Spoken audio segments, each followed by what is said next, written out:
Hello friends, स्वागत है एक बार फिर से आपका V star education YouTube channel पे। और आज के इस लेक्चर में हम कुछ बात करेंगे टर्मिनोलॉजी के ऊपर, यानी कि एंजाइम्स के अंदर कुछ ऐसी टर्मिनोलॉजी आती हैं जिसका आपको मतलब पता होना चाहिए, ठीक है ना।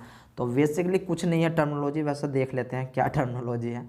कि देखो, एक होता है आपका आइसो एंजाइम्स। आइसो एंजाइम्स क्या होता है कि same function but different molecular weight, यानी कुछ एंजाइम्स आपके ऐसे पाए जाते हैं शरीर के अंदर कि वे सेम फंक्शन परफॉर्म करते हैं, बट जो उनका मोलिकुलर वेट होता है, स्ट्रक्चर होता है, वो थोड़ा सा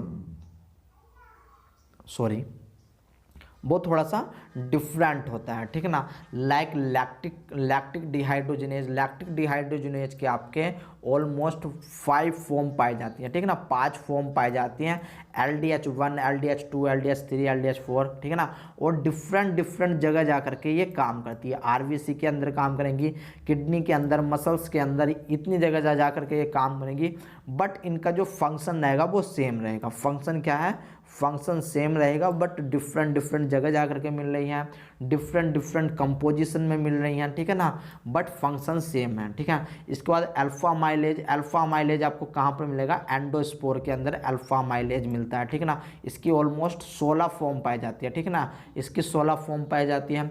अल्कोहल डिहाइड्रोजिनेज आपको जो है, अल्कोहल डिहाइड्रोजिनेज आपको मेज में देखने को मिलता है, और मेज के अंदर इसकी ऑलमोस्ट 4 फॉर्म पाई जाती हैं, ठीक है ना। इसकी क्या इतनी फॉर्म पाई जाती हैं?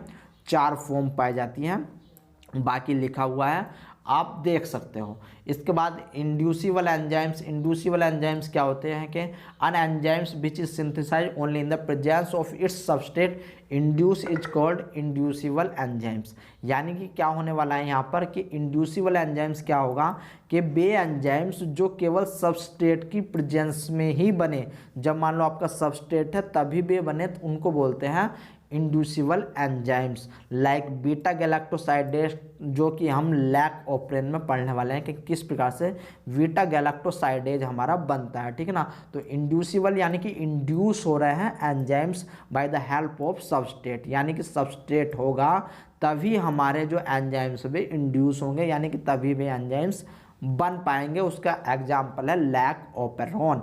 इतनी बात समझ में आ गई। इसके बाद है रिपल्सिबल, जो आपका रिवर्सिबल एंजाइम्स, रिप्रेसिबल एंजाइम्स क्या होता है? यानी कि ऐसे enzymes the presence of specific substance में inhibit continue production of specific enzymes. यानी कि अगर सबस्ट्रेट आ गया, सब्सटेंस आ गया, तो ये रिप्रेस हो जाते हैं, बनने बंद हो जाते हैं ये enzymes. Like tryptophan amino acid, like जो हम ट्रिप्टोफैन ओप्रोन में पढ़ेंगे, ठीक है ना। वहाँ पर क्या देखेंगे हम कि मान लो आपका कोई भी बैक्टीरिया है, बैक्टीरिया के अंदर ट्रिप्टोफैन बन रहा था, अपना, ठीक है। जब बन रहा था, जब ट्रिप्टोफैन प्रेजेंट नहीं था। कब बन रहा था ट्रिप्टोफैन? जब उस बैक्टीरिया में ट्रिप्टोफैन प्रेजेंट नहीं था। बट जैसे ही बाहर से ट्रिप्टोफैन दिया, तो जो ट्रिप्टोफैन को बना रहा था जो एंजाइम्स, वो एंजाइम्स आपका ब्लॉक हो जाता है, बंद हो जाता है, रिप्रेस हो जाता है, ठीक है ना। तो इसलिए उसको बोला गया रिप्रेसिबल एंजाइम्स। इसके बाद नेक्स्ट चलते हैं। हाँ, ये इतनी छोटी छोटी टर्म है जो आपको पता होनी चाहिए।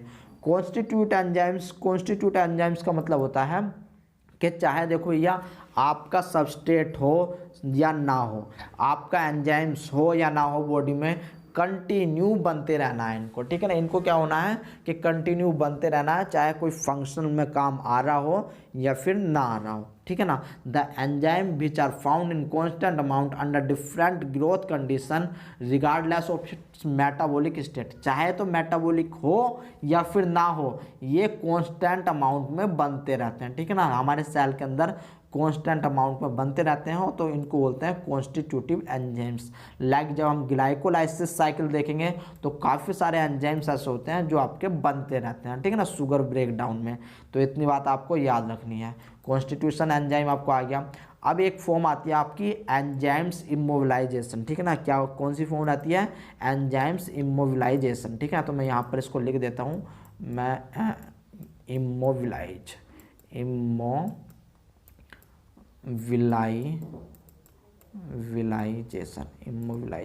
ठीक है ना।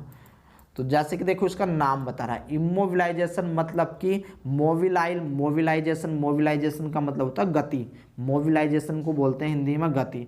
इमोबिलाइज को बोलते हैं अगति, यानी कि वो स्थिर हो जाना, ठीक है ना, स्थिर हो जाना। यानी कि जब एंजाइम्स कहीं पर जा करके किसी भी सब्सटेंस से जा करके अटैच हो जाए तो इसको बोलते हैं इमोबिलाइज, ठीक है ना, इसको बोलते हैं इमोबिलाइज, ठीक है ना।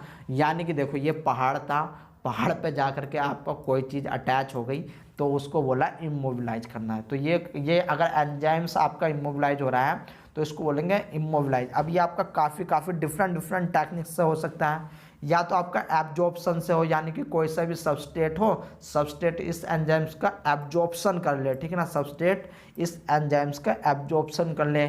कोवेलेंट के थ्रू हो सकता है। कोवेलेंट मतलब चार्ज, यानी कि इस एंजाइम के ऊपर कुछ चार्ज था और इस सबस्टेट के ऊपर चार्ज था तो इसने अपने आप को इमोबिलाइज कर लिया, ठीक है ना। अब दूसरा और भी मतलब काफ़ी सारी फॉर्म होती है तो वहाँ पर जाने की बात नहीं है, बस आपको एंजाइम्स इमोबिलाइजेशन का मतलब पता होना चाहिए। यानी कि एंजाइम्स जो है एक जगह से दूसरी जगह जा करके अटैच हो जाता है, उसको बोलते हैं एंजाइम इमोबिलाइजेशन। तो ये कुछ आपकी टर्मिनोलॉजी थी जिसका आपको पता होना चाहिए। आई होप गाइज ये छोटा सा लेक्चर आपको पसंद आया होगा। अगर लेक्चर पसंद आया है तो चैनल को सब्सक्राइब करना ना भूलें। इसी के साथ मिलते हैं अपने नेक्स्ट लेक्चर में, क्योंकि एंजाइम सब हमारा फिनिश हो चुका है। अब हम पढ़ेंगे न्यूक्लिक एसिड के ऊपर, ठीक है ना, न्यूक्लिक एसिड को पढ़ने वाले हैं। इसी के साथ दोस्तों तब तक के लिए टाटा एंड बाय बाय।